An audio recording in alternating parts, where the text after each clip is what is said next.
People popping up in the waiting room, so we'll just let them in. It's streaming live now, okay?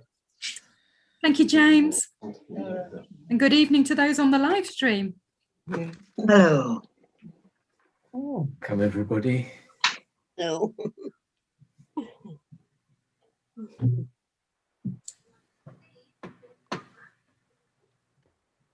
Has everybody got snow? Yes, yes. Hello. Lots. You said no. So where have we got lots of snow? Middlesbrough? Middlesbrough? Wensleydale. Oh, gosh, yes. Aberdeen. Aberdeen. Aberdeen. It's a lot in Teesdale. Not a lot in Teesdale. Quite a lot. Oh, quite a Quite a lot. lot. It snowed for about 48 hours in Winchester, and there still wasn't enough to make a snowball. Oh, Snow, you could imagine. My son built an igloo with his son. Ah, there's plenty that's there. He adventurous. all sat inside and read stories. Recording live. Well, you've got better snow for building than we've got. Ours is very powdery. It's not good for building things at this time. Fortnight ago was good, but not now. Not now, no. I was frozen solid at the moment. North and west. Tricia, where are you based? Compress the snow in that. For Where am I? I am just north of York. Oh, Yeah, so we don't normally get a huge amount of snow in the Vale of York. No. But this, get fog. yes, I'm just below the sort of Hambleton Hills. Oh, Very nice. Yeah. The village near me last night was -13 degrees. oh, minus 13. I was thinking Carol might have the really cold temperatures because it was crazy numbers up in your direction. In Braemar it was -23, but we were -13 last night. Right, so you're similar to Deb's. Just right on the coast. So we don't usually get it bad like this. I mean, it's been at least 10 years since we've had any snow like this. It usually arrives one day and then disappears the next. So this is unusual. But absolutely 25 years, apparently. today. With the sunshine. That I can reach from a distance.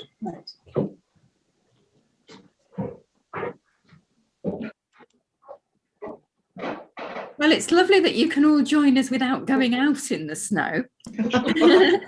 And I'm not worried about glad that I'm not worrying about you travelling back on the roads at the end of the evening, because I think a few of us would have said it's not the night for going out. Yeah, that's true. Yeah. One of the joys of this new way of working is that we can still meet whatever's happening out there. And you are, as ever, extremely welcome this evening as we meet. Adrian, it's good to see you again. And we're looking forward to another instalment of Mark. As we're getting close to the climax of the story, as we approach, as we journey through what we would know as Holy Week in the story now. That's it. I mean, that's where we are this week, really, in the story. It's Holy Week and 2 weeks together. Yeah, just 2 weeks left. We're right really at the climax of the story, and very exciting to be here. Shall we begin? Let's begin.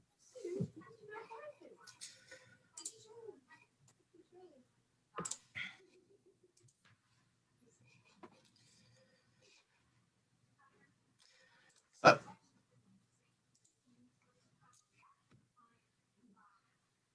story of learning to be faithful to God and following Jesus. Our story of discipleship. What are the key things when it comes to understanding and making sense of a text? What are the things we need to know? Context. Context and genre. Context and genre. There we go. Yes. Context determines the meaning. It's all the things that surround the text that help us understand what this language means, what these words mean, what the first reader would have understood. and genre determines the appropriate response. So genre is the type of writing that it is. So we respond differently to a newsletter, to what we do to a news article, to an encyclopedia, to a fairy tale, to a poem, that sort of thing. Gospel is a specific genre, and it's not biography, but it includes biography. It's not just history, but it includes history. It's a wonderful mix of all these things that are put together to tell, to make a particular point. It was a genre that was first used in the Roman Empire, and Mark is the first person to take it out of that context, put it into writing, and use it to tell the story of Jesus Christ. Very much as the Roman Empire was going around saying, this is the gospel of Caesar, Mark was writing a story saying, no, let me tell you the good news, the gospel of Jesus Christ. Everything that Mark wanted us to know was included. He left nothing for Matthew or Luke or John to say that they had to say. He included the whole story of the gospel. And but he was being as concise and to the point as he could, and so never put in any detail that wasn't important. Every piece of detail in the story is important to us understanding what he's saying. So the key question is always, what does it mean? We're not asking, did it happen like that? We're not asking what the history was or that sort of thing or the science behind it. What we want to know is, what does it mean? What does it teach us about being a disciple? What does it teach us about following Jesus? What does it teach us about God? All of it happens in the first century near Middle East. Honor and shame are the background to almost everything that happens. It is the big currency of the culture, if you like. And that's where we're going to start. So shall we jump right in?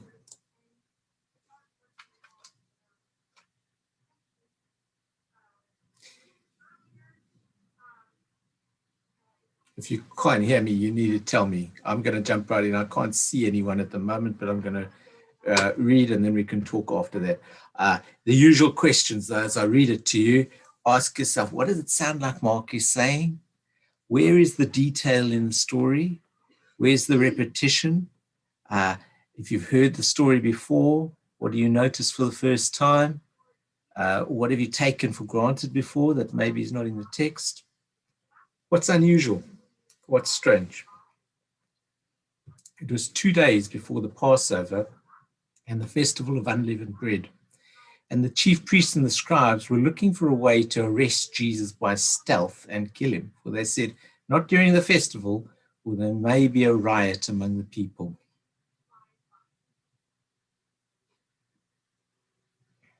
While he was at Bethany in the house of Simon the leper, as he sat at the table, a woman came with an alabaster jar of very costly ointment of nard, and she broke open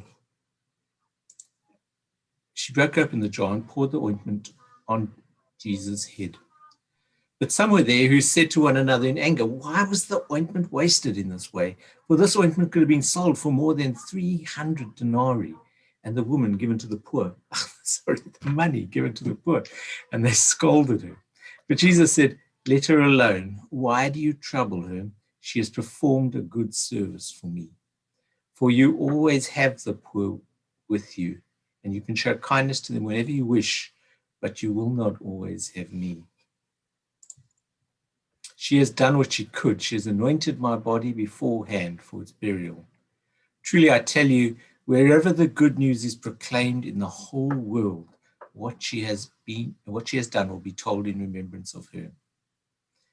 Then Judas Iscariot, who was one of the 12, went to the chief priests in order to betray Jesus to them.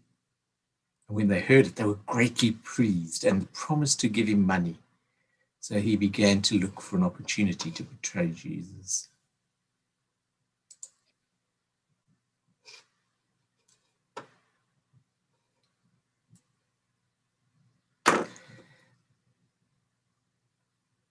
What do you see? What do you hear?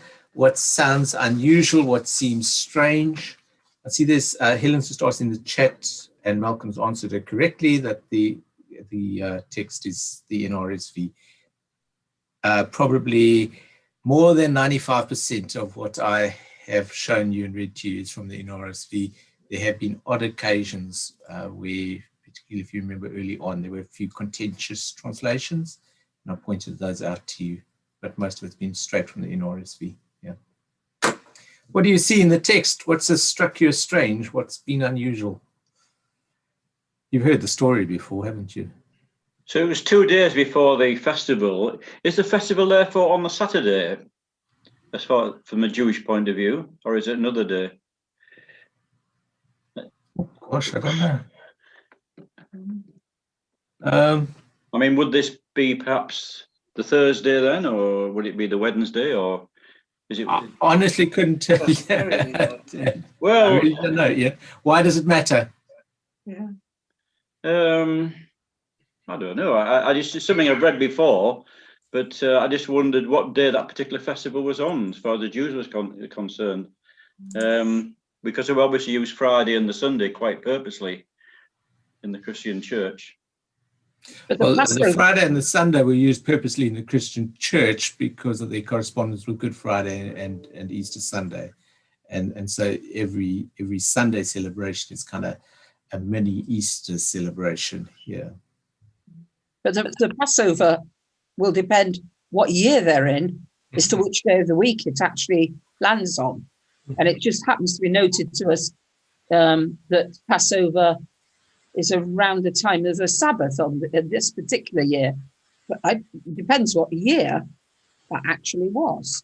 Could have been other years. You could have Passover on a Tuesday. Okay. So we don't know for sure. In the Good News Bible that I've got, it says it's now Wednesday. In one of the Okay. All right. So the assumption that the Passover was going to happen on Friday. I don't think it's particularly important to Mark, but he does make the point that it was 2 days, 2 days prior. So this is the big lead into what is happening. And yes, we're in Holy Week as we would understand it as Christians. One thing which strikes me is that the chief priests and the scribes are basically not wanting to do anything during the festival.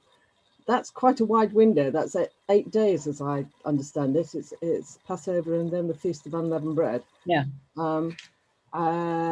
So they're keeping their fingers crossed that Jesus doesn't lead an insurrection actually during the Passover, but they're absolutely terrified of the following that he has and the place he has in the people's hearts.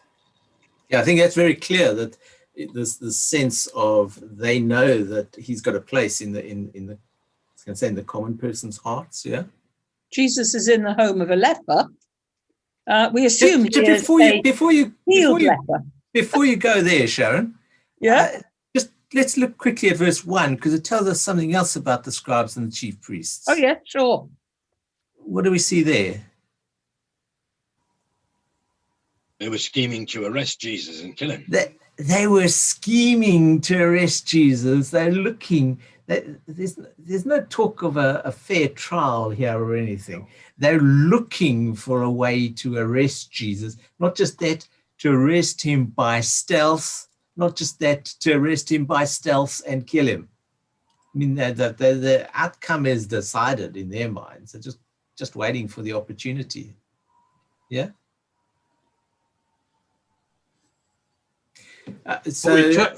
We tend to be very negative about the chief priests and the scribes, but aren't they trying to prevent the loss of life if an insurrection arose when there's half a legion sitting in the middle of Jerusalem and the Romans would have just simply wiped them out? So they're worrying about the people, not just their own necks. They're worrying about the safety of the people of Jerusalem because they don't accept Jesus as a man from God. They don't accept him as the Messiah. So he's a false Messiah that could lead the people into a lot of trouble.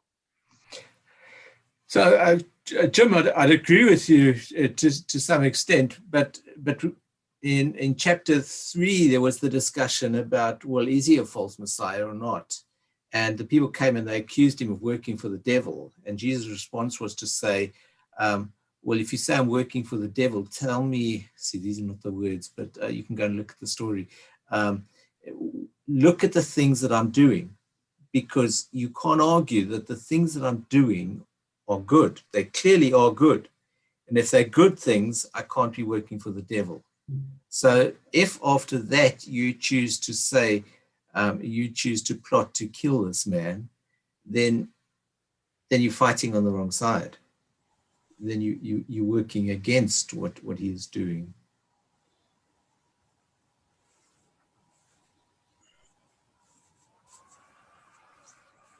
I don't think the chief priests and lawyers were bothered about the Romans. I think they were bothered about themselves and the fact that if Jesus was so popular, what was it going to do to their situation and their position?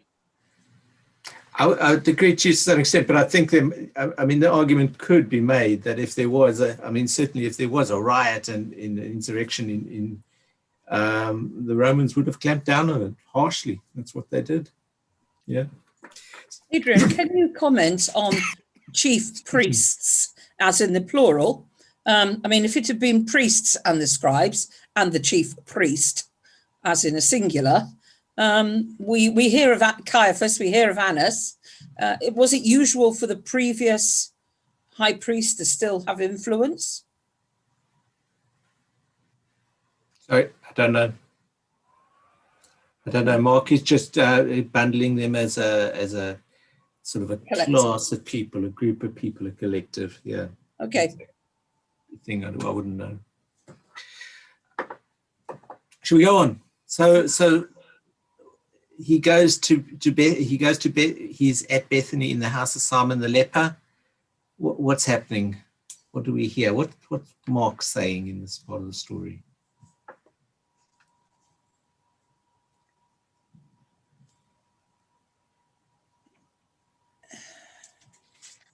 It says he's reclining. That implies a meal, but he doesn't actually mention a meal.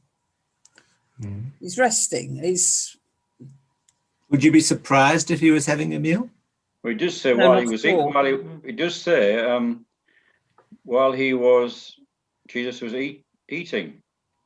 Yeah, different translation. So there is the implication that he's reclining, sitting at the table because he's eating. It's no surprise to find Jesus in the house of a leper or having a meal. We've journeyed with him. We know this is the kind of stuff Jesus does. This is partly what the chief priests and scribes don't like about him. So there's no surprise there. In fact, it goes a step further prior to that. It says he was at Bethany.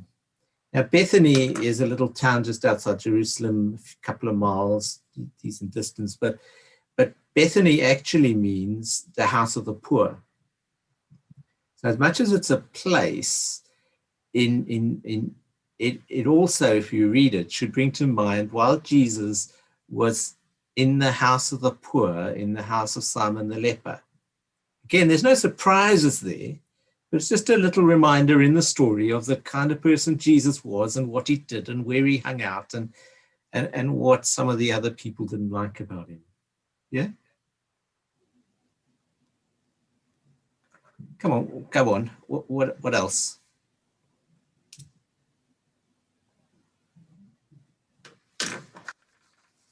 It was the reaction of the people present at the appearance of this woman, wasn't it? That this woman came in and poured her oil over Jesus' head, and their reaction was not at the fact that the woman had come in, but that she'd wasted the oil. Yeah. In other Gospels, the description of the woman is quite extensive. A sinner, a woman of the city. But here it is not. It's just the woman. But the description of the alabaster jar is quite detailed. Yeah, that's interesting, huh? Yeah. Just notice that. So why gospel writing, eh? Why might there not be much of a description of the woman? Or if I can ask the question differently, what do you know about the woman? Because we don't know her name. That's not unusual. We don't know her name. We don't know much about her. What could we honestly infer from what Mark has specifically told us in these verses in chapter 14. That Jesus meant a great deal to this woman, whoever she was, wherever she'd come from. He was so important to her that she wanted to do something for him. And why do you think that was? Well, the suspicion is that, and it is a suspicion, that he had done something for her previously. Okay, but Mark doesn't tell us that, whereas No. Mark does give us an indication in the story of something else. What else do we know about? Yeah. The fact that she's brought in something very expensive could indicate that she was a woman of means. It almost certainly means she's a woman of means. Someone who didn't have serious means would not have 300 years worth of wages of ointment to pour over someone's head. Yeah, absolutely. Must be a woman of considerable means. Why would she pour the ointment over his head?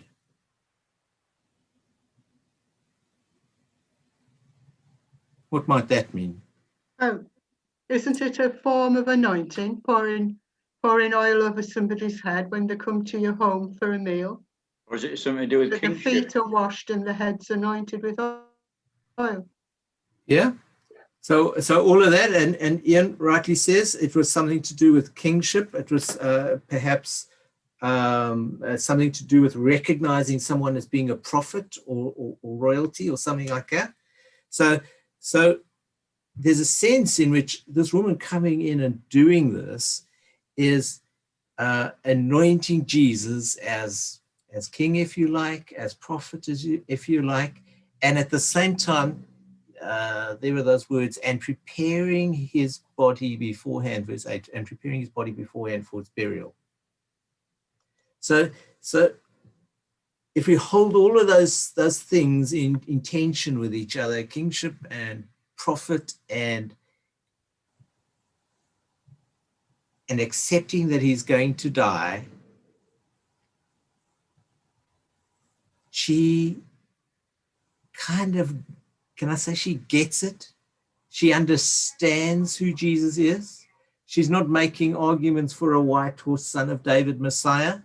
She's saying, this is the suffering servant, son of man, who is going to be handed over to the authorities and crucified and be killed. How many people through the story have we met that have actually got it so far? I mean, apart from Jesus. She might be the first one, am I right? Really explicitly? Is this not a type of overwhelming love? It's a pattern of what Jesus is going to do. It's also a pattern perhaps for all of us who follow. Absolutely, David. Yes. Yeah. It's a type, a type of discipleship, not a kind of discipleship, but a type of discipleship. This is what discipleship looks like. This is what it's about. This is, I tell you the truth, wherever the gospel is proclaimed, this will be told in remembrance because she gets it, because she understands who Jesus is. And she's prepared to offer what she has, 1 year's worth of perfume to anoint his body, to show those other people who are around there that this is the king, this is the prophet, this is the one who despite the fact that he's going to die is the king and the prophet and, you know what, Son of God. Yeah.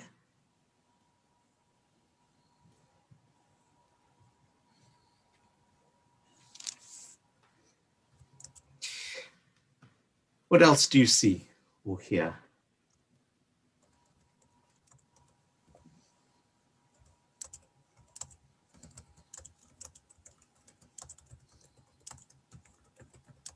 Judas Iscariot.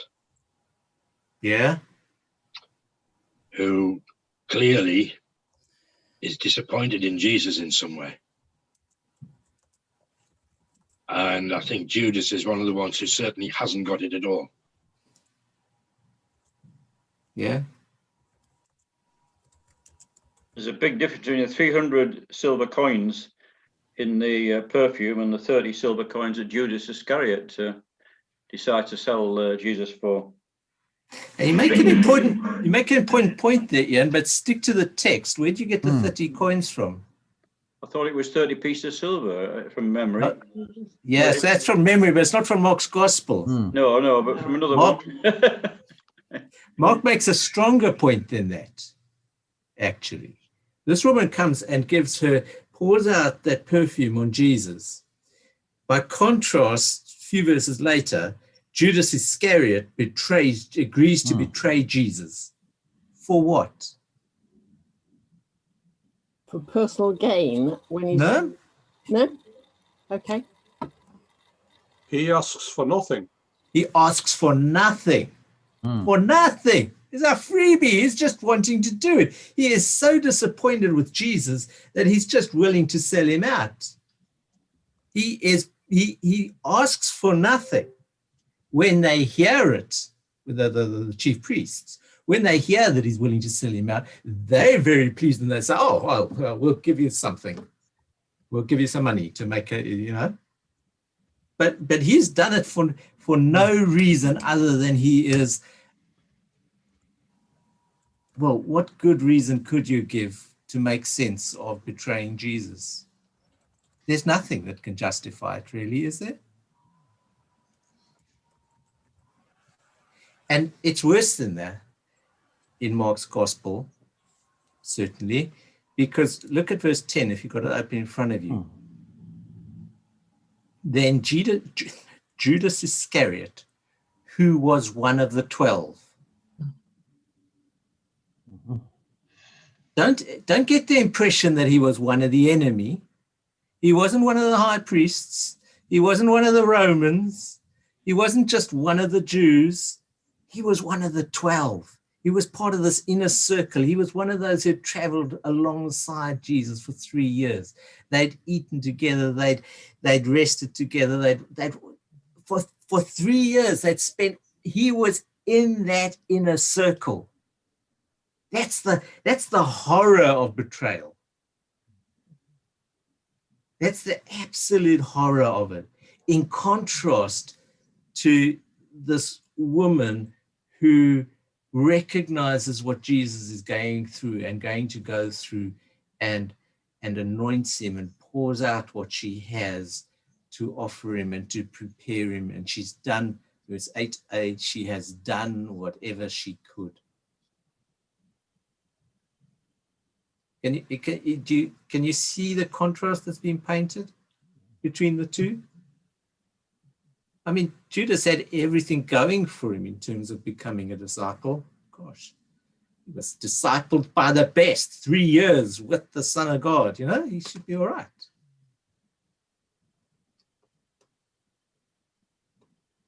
It's noticeable that Mark doesn't give any justification. He didn't give any reason why Judas does this. He just simply says he betrayed him. As if, Jim, as if to say, I imagine when I read it like that, I imagine that Mark is saying, there's no way you could justify it. You know, if he was disappointed in Jesus, would that have justified it? If he was angry with Jesus, would that have justified it? Would 30 of coins have made up for it? No, it's just, there's nothing to say. He was one of the 12 and he betrayed him. Yeah. May I speak? Yeah, sure. Yeah, just jump in. I think what's striking to me is the wording, in that, going back to the woman, she had done what lay in her power, as equally Judas had done what laid within his power.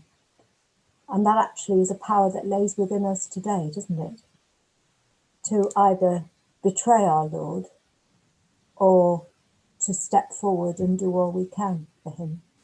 The parallel. Right, Debs. And so, I mean, it's so starkly put in these couple of verses at the beginning of chapter 14. Truth is, I think that most of us are somewhere in between.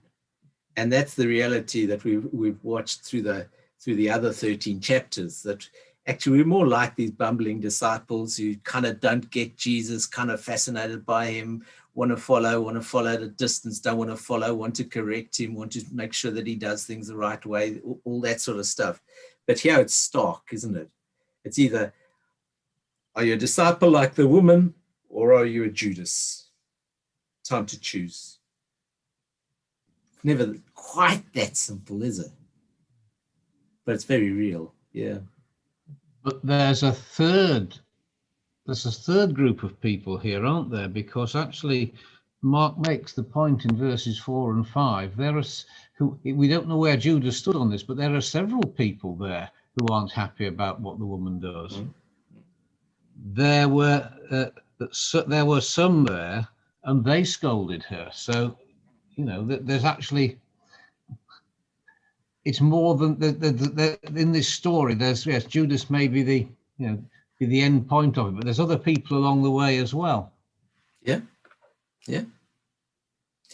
And so, I mean, these other people and Judas are sort of making this point that this is very wasteful. You know, what could we have done with the money? We could have done this, we could have done that. And then verse 7, Jesus says, "For you will always have the poor with you, and you can show kindness to them whenever you wish." And that is probably one of the most easily misunderstood and misquoted pieces of scripture and misused, abused pieces of scripture in Mark's gospel. Because the one thing that it doesn't say is that don't worry about the poor.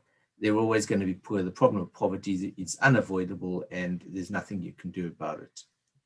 Actually, Jesus says, he kind of says to them, how can I explain? If I was to say to you, an apple a day, you'd all say to me, keeps the doctor away, wouldn't you? A stitch in time saves 9. Okay. So in that kind of way, when Jesus says to them, for the poor you will always have with you, the good Jews would have said, Deuteronomy 15, verse 7, therefore I command you, live with an open hand towards your brother, to the needy and the poor in the land. That's the second half of those first 6 words.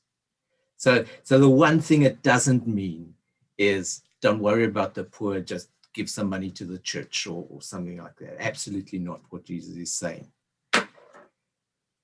But he is saying something about this being a pivotal moment. And here is this woman who in this whole story of people trying to follow, trying to understand, here is someone who really understands what it means for him to be Son of Man and to move towards his death. Yeah. Judas must have been very thinking about and getting frustrated with Jesus because he wasn't being the person that he wanted him to be. And so he, you know, this last statement of Jesus about turning the world a different way up would have just been the last straw for Judas. He's just dying. Yeah, possibly. Yeah. I think it's quite a scary situation, really, because Judas could just left things well alone, let what was going to happen, and he goes and does this, which leaves him as the devil almost in the story. Didn't need to do it. But if he wants a different kind of Messiah, if he wants a Messiah that's getting rid of the Romans and giving his disciples power, then obviously Judas wants to force that issue because he wants to be on the leadership side. He thinks that, you know, forcing that, he's going to get rid of all these silly ideas about caring for the poor, and Jesus keeps on getting involved with the lowest of the low, when he should be getting involved with the rulers. Do you think, Margaret, that Judas expected Jesus to change direction as a result of the betrayal, that the chief priests and scribes would take action against him, and then Jesus would come out on the white horse and lead the all-conquering Messiah bit?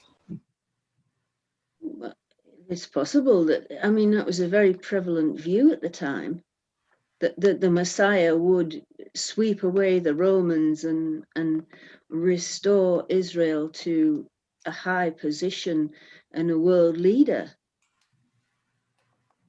And but not this Messiah.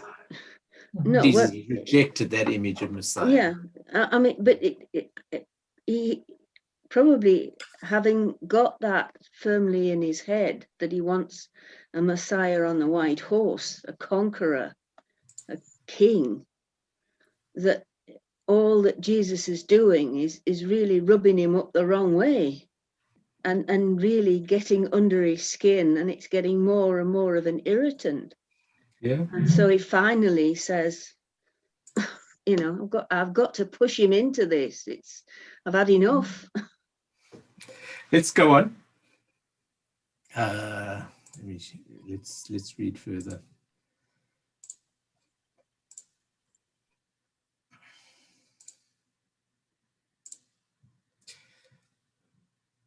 On the first day of unleavened bread, when the Passover lamb is sacrificed, his disciples said to him, "Where do you want us to go and make the preparations for you to eat the Passover?" So he sent two of his disciples, saying to them, "Go into the city, and a man carrying a jar of water will meet you. Follow him. And wherever he enters, say to the owner of the house, the teacher asks, 'Where is my guest room, where I may eat the Passover with my disciples? And we'll show you a large room upstairs, furnished and ready. Make preparations for us there.' So the disciples set out and went to the city and found everything as he had told them, and they prepared the Passover meal. And when it was evening, he came with the 12. And when they had taken their places and they were eating, Jesus said, 'Truly I tell you, one of you will betray me, one who is eating with me.' And they began to be distressed and say to him one after another, 'Surely not I.' He said to them, 'It is one of the 12, one who is dipping bread into the bowl with me. For the Son of Man goes as it is written of him, but woe to that one by whom the Son of Man is betrayed. It would have been better for that one not to have been born.' While they were eating, he took a loaf of bread, and after blessing it, he broke it, gave it to them and said, 'Take, this is my body.' Then he took a cup, and after giving thanks, he gave it to them, and all of them drank from it. And he said to them, 'This is my blood of the covenant, which is poured out for many. Truly, I tell you, I will never again drink of the fruit of the vine until that day when I drink it new in the kingdom of God.' And when they had sung the hymn, they went out to the Mount of Olives."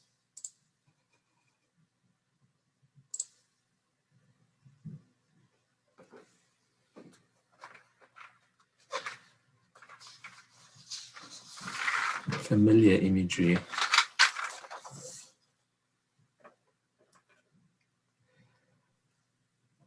What's unusual, what's strange? The disciples didn't know which of them might be doing the deed. Yeah, that's interesting. Jesus had made no differentiation between any of them, but he obviously knew. But he had yet he loved them all treated them all exactly the same. I don't know. I'm not sure that he obviously knew, but it's really interesting that the 12 are all together here through this whole passage. The 12 are there, they eat together, they share meals, there's fellowship between them, as there probably has been all through this thing. And then they join in a very Jewish meal with very Jewish symbolism in it about, I mean, the unleavened bread was a symbol of the misery they'd endured. The bitter herbs represented slavery. The fruit puree resembled the clay that they'd used in their forced labor. The Passover lamb is remembering God's passing over Israel. And all of that symbolism is kind of there in the meal. And then Jesus sort of boldly reinterprets it in terms of himself, in terms of what's happening there and then.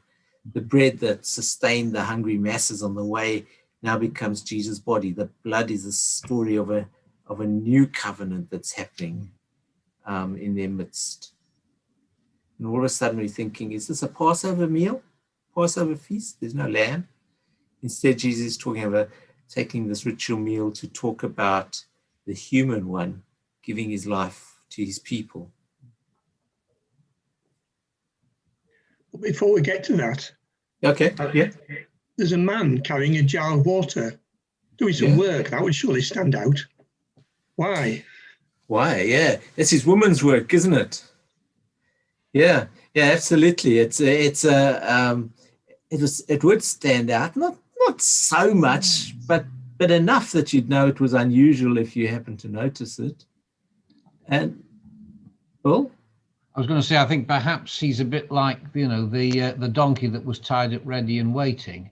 It sounds, doesn't it, as though this guy is there he's hanging around looking for them, and they've been told to look for a fellow that looks like this. It has that same sort of flavour to it, I think, doesn't it? I think it does. I think it's got this idea of a pre-arranged thing. It's not just randomly going to the town. You're going to find someone there carrying, I think it's just something that has been pre-arranged, that there's someone who will meet you and he'll show you where it is that we're going to have the Passover, because we can't meet openly because the authorities are looking for me. And it has that feel of a pre-arranged thing. So as a pre-arranged symbol, the idea of this man carrying the water jar would be something that that would stand out. But at the same time, if you weren't looking for a symbol, you might sort of notice it and wonder, why is he doing that? But it wouldn't worry you in the least. So I think that's what it's about, quite possibly.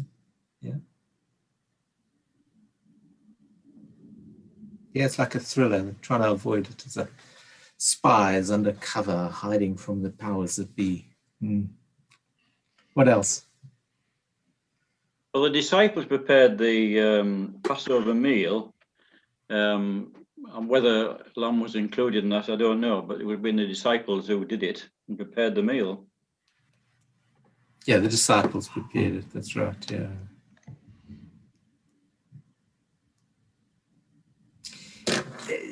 So I mean, it doesn't explicitly say that there's a Passover lamb there, and you might wonder, well, would they have been able to organize one or something like that? It's kind of odd, but it certainly does bring that to mind. And so there's this blending of these two stories, of these two accounts. Is it a Passover meal? Isn't it a Passover meal? And so as a Jew, you'd have all that Passover symbol all those Passover symbols in your mind. Here we are as the people, remembering how God set us free, looking back in our history at our struggle for liberation, and remembering how God has rescued us in the past. That's what the Passover is all about. And somehow mixed in with all of that is Jesus' new imageries or reinterpretations, where he says, no, this bread is my body, this blood is this new covenant. And he's telling this story that actually this working and journeying for liberation is not just about looking back. It's not just about celebrating something that God has done in the past, but it's perhaps something that we're called to in the present, that we're called to rethink, that we're called to refollow. And it's not just a memorial, but actually it's something that's very real and very present and very alive in the world, here and now, that asks of us how we behave, how we choose, what we want. And somewhere between those two, a foretaste of the kingdom of God, prepared for all people. Yeah.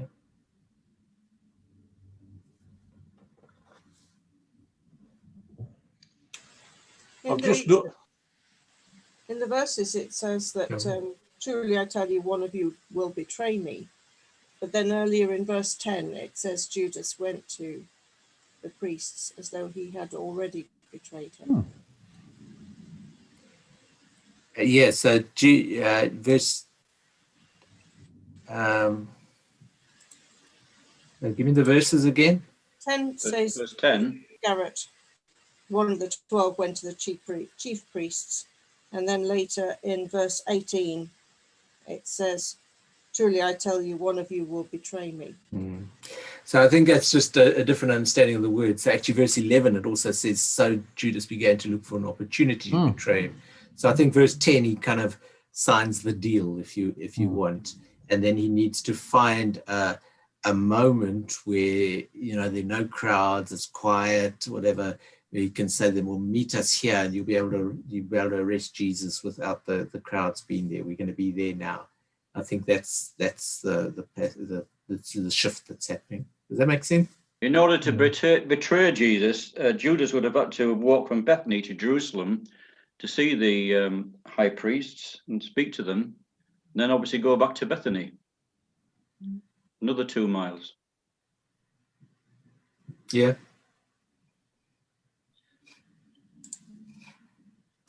I think something which perhaps is significant, isn't it, that in verse 10, as we pointed out, it mentions Judas being one of the 12, and then in verse 17, it says he came with the 12.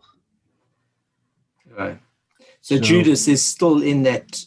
Judas group. is there. Judas, yeah, and Judas hears Jesus saying, "One of you is going to betray me," and you know that there is the thought, isn't there, that here is an opportunity for Judas to change his mind. Here is an opportunity for Judas to say, "Actually, I'm not going to do this." You know, to say, "Actually, look, Jesus, I've done something really bad, and they're going to come and get you if you're not careful." But don't you know? But he doesn't. Yeah. He has an opportunity for repentance that he doesn't take.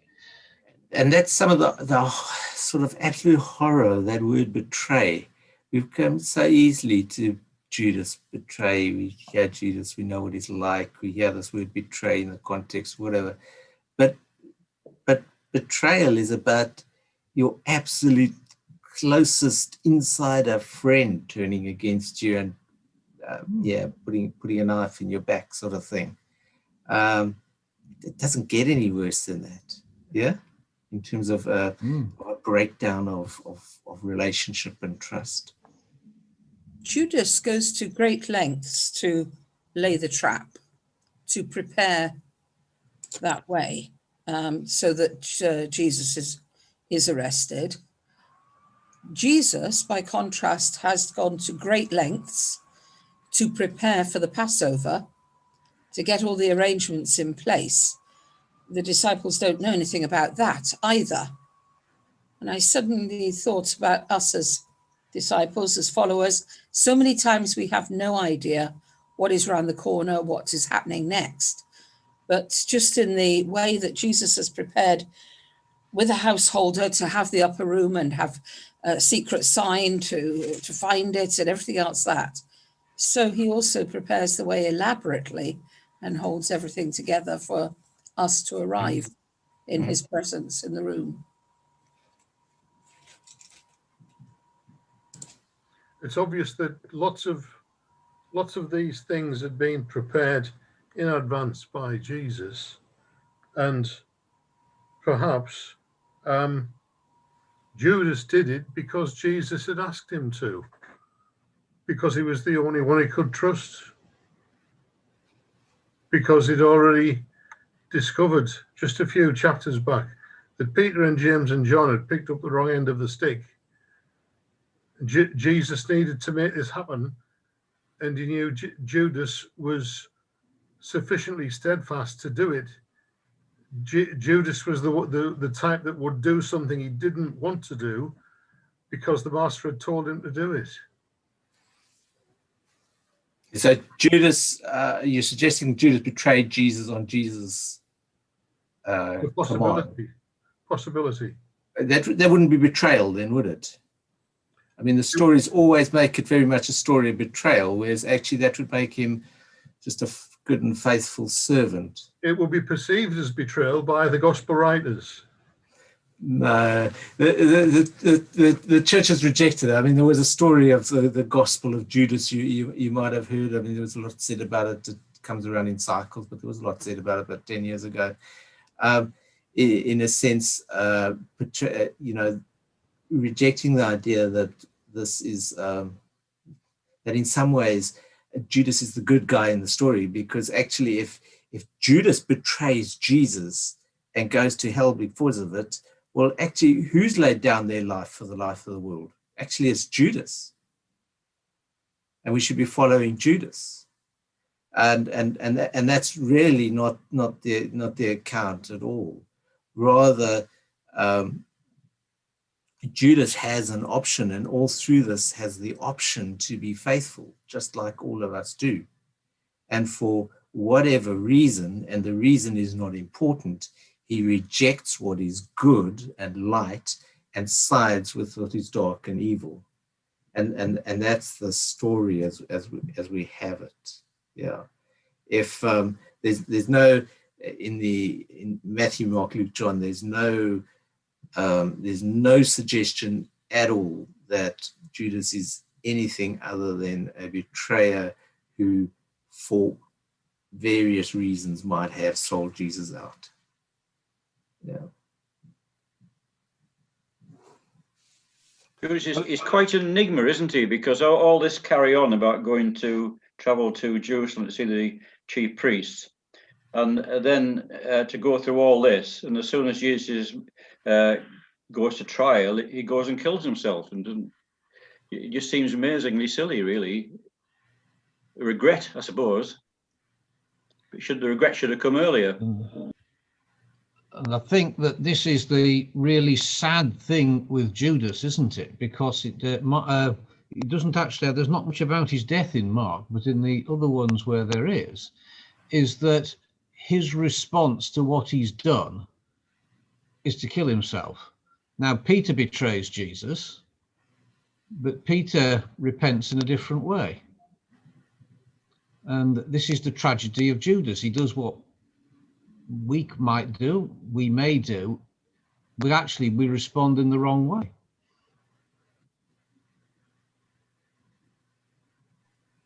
Really, Judas has every opportunity to change his mind, to change around what he's going to do.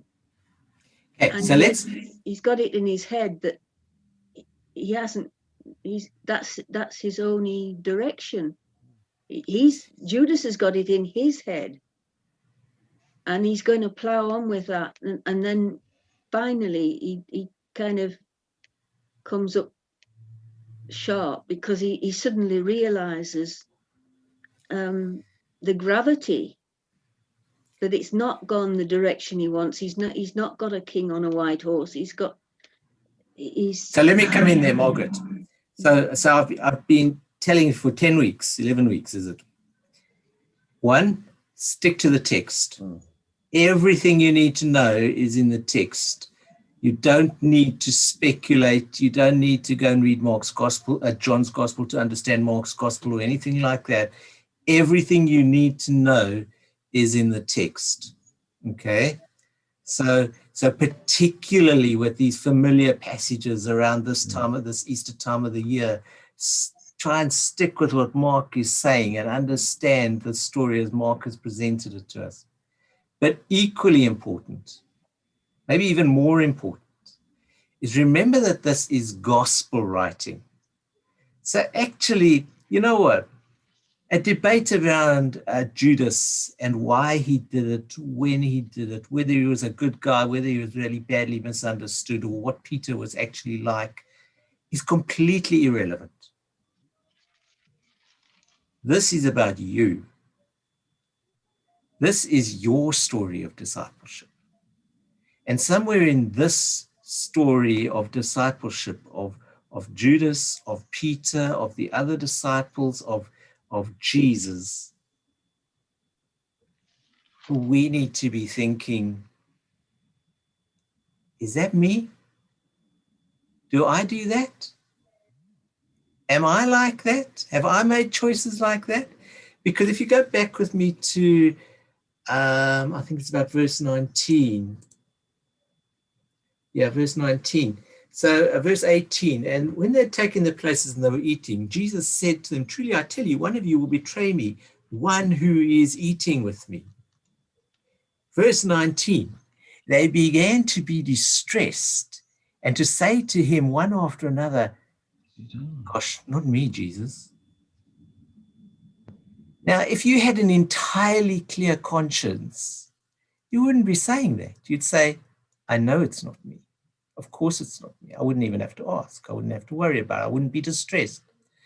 But actually, I'm not that good a disciple some of the time. And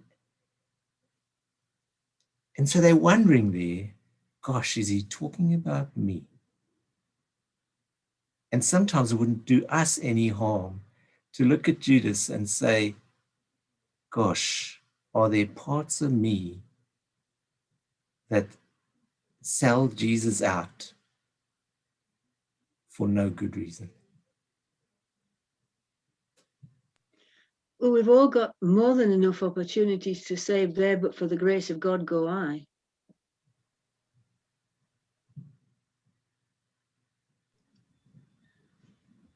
We all have plenty of opportunities to say, what will you give me to betray him?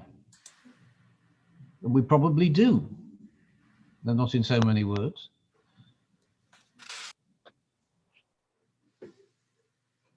Can I just go back to the text? Yeah, please, let's go back to the text. Verse 23. Then he took the cup, and after giving thanks, he gave it to them. All of them drank from it. He hasn't yet told them what's in the cup. He then announces that the cup represents his blood. Now, if I'm a Jew who's avoided consuming blood all my life, I don't think I would have drank it if he told us beforehand. Yeah, of course, it's not blood in the cup. Okay, it's symbolism. And so he's saying, you've always understood that we pass this cup around. It means one thing. It means that we're all sharing in this blessing. It's a part of this Jewish meal that we've always had, and it's got a specific symbolism with that in terms of covenant and forgiveness of sins. And then he reinterprets that symbol and says, this is my blood, not just the blood of an offering that was done in terms of forgiveness. And so it's a complete reinterpretation of their theology of forgiveness, if you like. Can we go on? Can we go on? So when they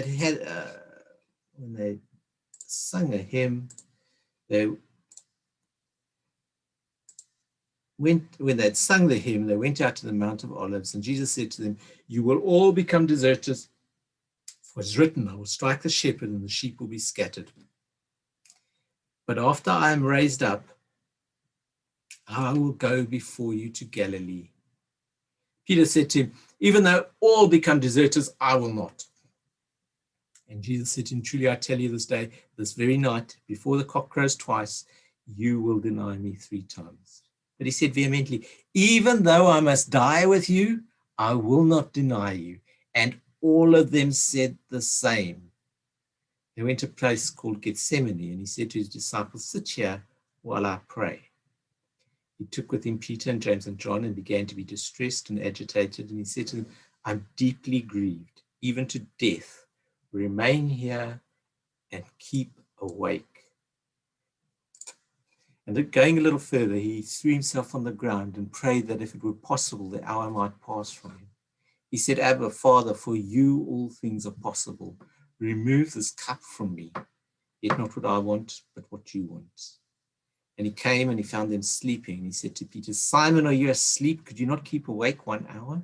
Keep awake and pray that you may not come into the time of trial. The spirit is willing, but the flesh is weak. And again he went away and prayed, saying the same words. And once more he came and found them sleeping, for their eyes were very heavy. And they did not know what to say to him. He came a 3rd time and said to them, are you still sleeping and taking your rest? Enough, the hour has come. The Son of Man is betrayed into the hands of sinners. Get up let us be going. See, my betrayer is at hand. And immediately, while he was still speaking, Judas, one of the 12, arrived, and with him there was a crowd with swords and clubs from the chief priests, the scribes, and the elders. Now the betrayer had given them a sign, saying, "The one I will kiss is the man. Arrest him and lead him away under guard." So when he came, he went up to him at once and said, "Rabbi," and kissed him. And then they laid hands on him and arrested him. But one of those who stood near drew his sword and struck the slave of the high priest, cutting off his ear. Jesus said to him, "Have you come out with swords and clubs to arrest me as though I were a bandit? Day after day I was with you in the temple teaching, and you did not arrest me, but let the scriptures be fulfilled." All of them deserted him and fled.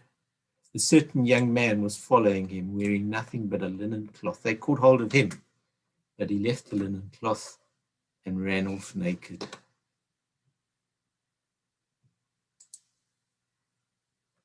Close to the text. What do you see? What do you hear?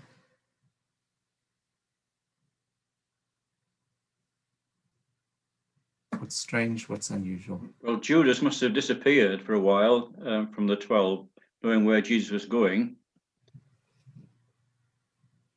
He obviously wasn't with them on the Mount of Olives. If that's important, I don't know. Yeah. He must have known where they were going, or they must have had a usual place that they went to, or something like that he was able to say, or he might have just asked them where we're going, and he said, "Okay, I'll meet up with you later." Yeah, something like that. He knew where they were going to be. Do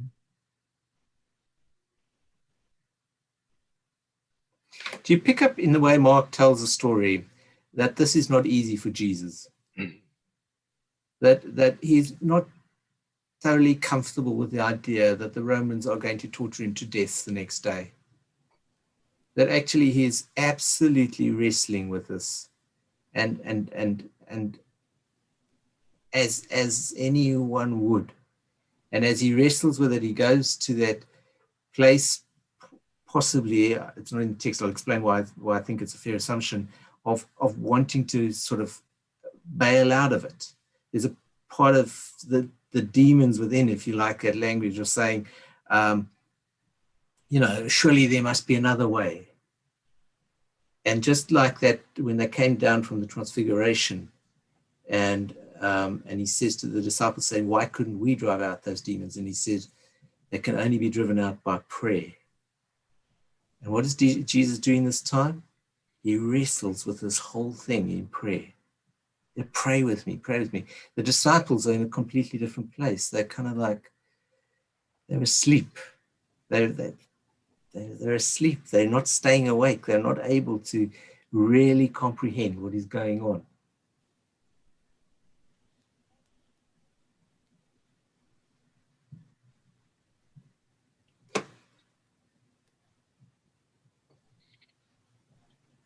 I think for me, the significant thing is that though Jesus was in this dreadful, deep distress, he says, "Nevertheless, not what I want, but what you want." That he's prepared to submit himself to the will of his Father, no matter how hard it is for him. I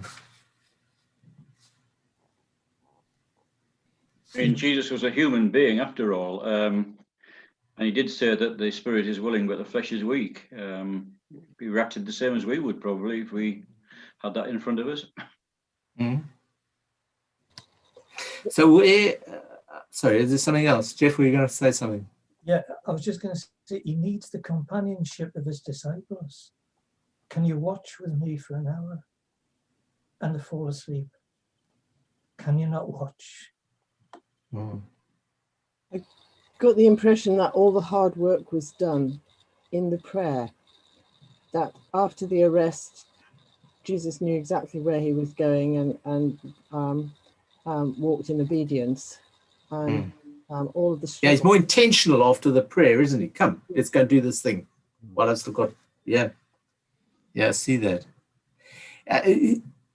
Do you notice that, I mean, we're still talking about betrayal and intimacy, and Judas, verse 43, Judas, who was one of the 12, even at this stage, Judas, who was one of the 12, and he comes up to Jesus and he kisses him.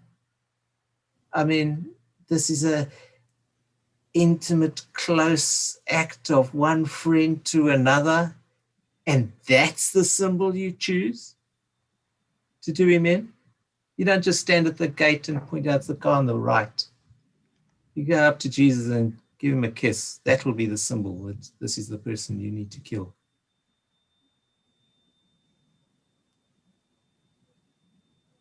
So, yeah, Paul? I was going to say, and in a sense, you know, does he need to give the symbol as to, does he really need to tell these people by kissing Jesus? You know, as you say, not even by pointing him out, because Jesus had been showing himself around the town, they would have known him anyhow. There is something horribly deliberate about it, isn't there? So go on. Well, I mean, yeah, go on. I mean, there's something horribly deliberate about it. So why has Mark made a point of telling us this is how it happened in this horribly deliberate way? Because it's about, you know, as with Peter being all our stories, so Judas is all our stories in ways and in means, aren't they? Exactly. We all do this sort. Exactly. We all do this sort of stuff. It would have Sadly, cost, yes. So again, the question to be asking yourself as we read through these verses is where am I? Where am I in the story? Where am I in the story? And verse 50, all of them deserted him and fled. Okay? How alone is Jesus in this place? All of them deserted him and fled. There was a certain young man who was following him. No name, we don't know anything about him except for what? They caught hold of him, he left the linen cloth and ran off naked. Verse 51, 52. What do we know about this man? Gospel writing. we think We know he's everything Mark. we need to know about him. We think We don't know he is. that. Don't know that. I don't think he's Mark. He's someone else. Told us in verse 51 and 52 everything we need to know about him. So what does it say to us there? Does it represent us? It represents, it represents us. Or more specifically, it represents those that were following him. A certain young man was following him, wearing nothing but a linen cloth. They caught hold of him, he left the linen cloth behind and ran off naked. Naked? Oh, for Jews, that's the ultimate shame. Ultimate shame. He ran away from Jesus, and that is his shame. When Jesus was needing someone to support him, he was headed in the other direction. And there's just a little link in that story because he leaves behind a linen cloth. And in a little while, we're going to find another linen cloth in the story. And that's what they wrap Jesus' body in. There's no indication it's the same linen cloth, but it's the same thing. Him running away results in Jesus' death. Yeah? There's a link, at least. It does remind me of, you know, being naked, being exposed, being vulnerable, and all those things back to Genesis chapter 3. And that realizing that you have been found out, you have been, you know, God sees it all and knows it all. Yeah. Adrian? Yes.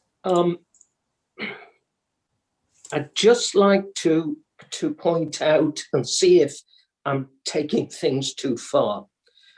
But in verse 21, just before the Lord's Supper, Mark refers to Jesus twice in the same verse as Son of Man. Right. And at the end of this, after we've been through the prayer in the Garden of Gethsemane, we've got this man running off naked. And Adam was naked. Is there a very strong statement at the beginning and end of this that everything in this section is about the state of a human being, including the prayer in the garden? because so often when we're faced with something to do for God, we want to get out of it. Yes. Yeah. I mean, there's wonderful preachable stuff in amongst what you've said, Peter. The Son of Man conversation. Son of Man is the fullness of what it means to be a human being. Exactly. This is the perfect person. The nakedness of this young man at the end of the story is that's the shamefulness of who we are in a sense. And so, I mean, because it was when Adam sinned that he and Eve realized their nakedness. Right.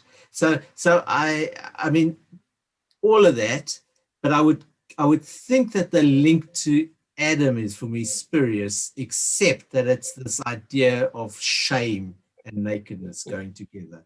So I think it's just another example of shame and nakedness going together. Yeah. Can I share screen quickly?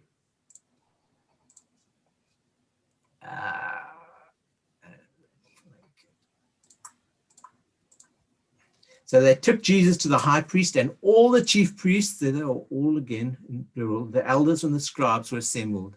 And Peter had followed him at a distance, right into the courtyard of the high priest, and he was sitting with the guards, warming himself at the fire.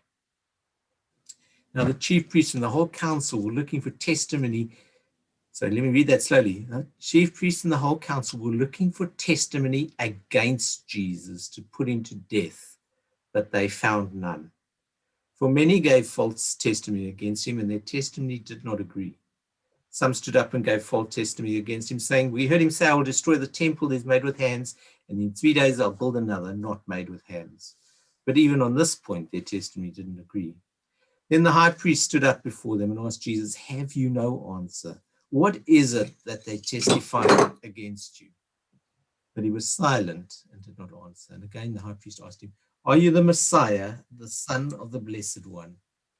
And Jesus said, "I am, and you will see the Son of Man seated at the right hand of power and coming with the clouds of heaven." And then the high priest tore his clothes and said, "Why do we still need witnesses? You have heard his blasphemy. What is your decision?" And all of them condemned him as deserving death. Some began to spit on him, to blindfold him, to strike him, saying to him, "Prophesy." The guards also took him over and beat him. And while Peter was below in the courtyard, one of the servant girls of the high priest came by. And when she saw Peter warming himself, she stared at him and said, "You also were with Jesus, that man from Nazareth." But he denied it, saying, "I do not know or understand what you're talking about." And he went out into the forecourt. Then the cock crowed.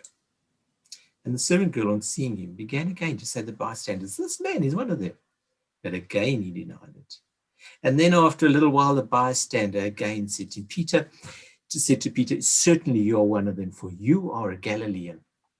But he began to curse, and he swore an oath, "I do not know this man you are talking about." At that moment, the cock crowed for the second time. And Peter remembered that Jesus had said to him, "Before the cock crows twice, you will deny me 3 times. And he broke down and wept. And I just want to highlight just 1 or 2 things for you in that text as we look through it. Notice here that they're looking, the chief priests, you're still looking at the text, I know you can't see me. Now the chief priests and the whole council were looking for testimony against Jesus, a reason to put him to death. There's no semblance of a fair trial, okay? They're looking for an excuse to sort out their problem, and they found nothing.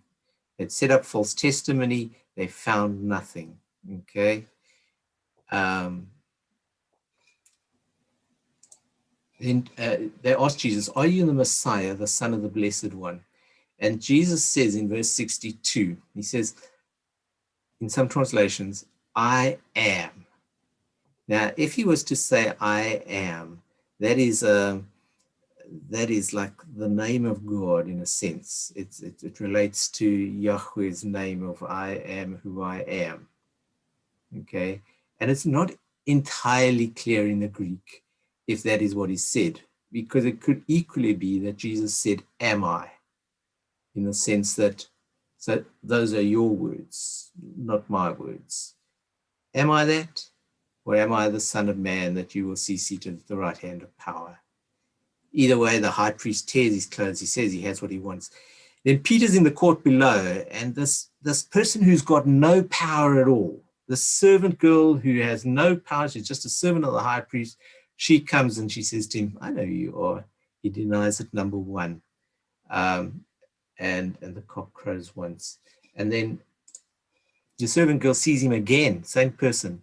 And again, this is one of them. And again, he denies it twice. Then after a little while, the bystanders again said to Peter, certainly you are one of them, for you're a Galilean. They're onto something now. They recognize his accent. Okay.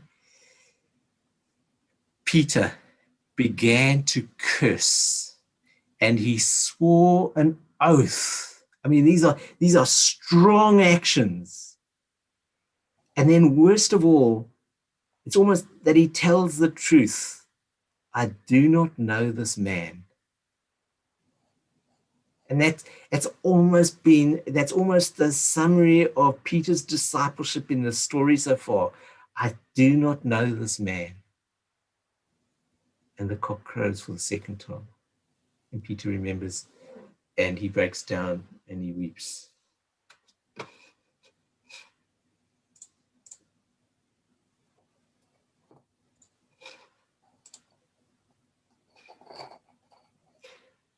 Anything you want to add?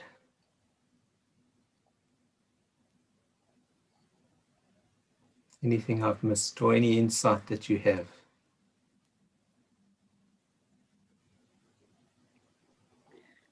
The illegalities of what's going on just keep on mounting up, because the high priest was forbidden under Levitical law to tear his clothes, because that was a sign of mourning, and he's expressly forbidden to do that. It's also expressly forbidden to ask somebody who's on trial for their life a direct question that under oath that they have to answer, because he's asking under oath somebody to which they would have if they're asked under oath by the priest, and they have to answer. So I wouldn't know all of the technicalities of the law, but there's no doubt that there are parts of the trial that are illegal, that this is a stitch up. I mean, this is gosh, I don't know who you want to pick on. This is what the apartheid government did to people who fought against the apartheid government, and you can stick in, basically any groups you want. This is how power treats threats. And the law is there to keep ordinary people in mind, and the law is what we put aside when we want to say we've got a higher cause. So yes, it was an illegal trial, and was to do with how they had made up their mind what was the right thing to do, and they weren't going to be swayed by what is good or what is just or what is fair, because they'd made up their mind this is what the course of action was going to be. Yeah, verse 62 is what makes the priest probably very angry. And he says, I am, and you will see the Son of Man seated at the right hand of the Almighty and coming with clouds. He's almost telling them that you will see me one day like that. Do you read it that way? Yeah. Yeah.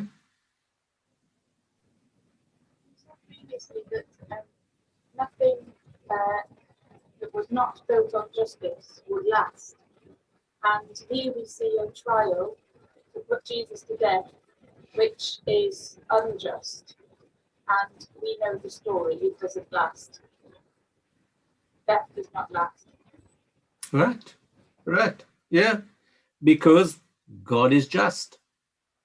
Because that's who God is. Because that's woven into the fabric of the whole of creation. Yeah.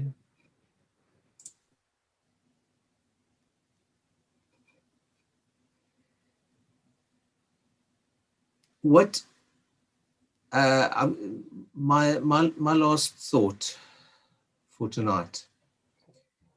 As you read the story and as you really struggle to come to terms with it, and as we journey with it year after year, the way Mark tells us the story is really undermined if you think that Jesus is a prescient, godlike character who just knows how the story ends. Actually, he's a man who in Gethsemane is, can I say, I don't want to say fighting for his life. He's wrestling with his mortality.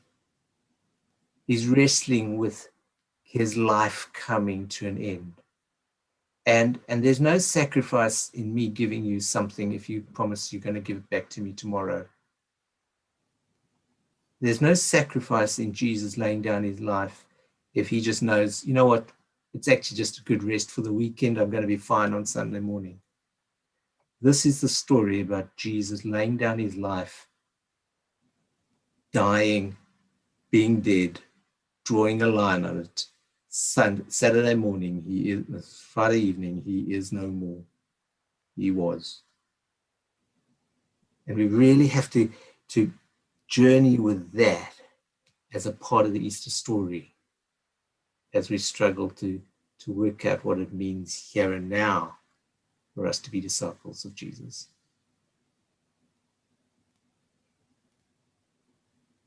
Can we leave it there for tonight? If you're going to join me on Saturday, I'm sure tomorrow rather at midday, James has put the link into Trisha's put the link into the chat. It'd be great to see you there.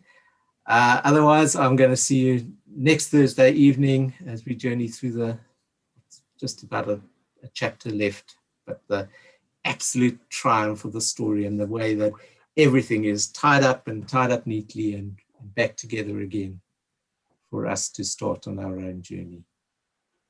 God bless you. Have a great week. Thank you. Thank you, Adrian. Thank you, Adrian. Thank you. Adrian, thank you all. Bye. Everybody. Thank you very much.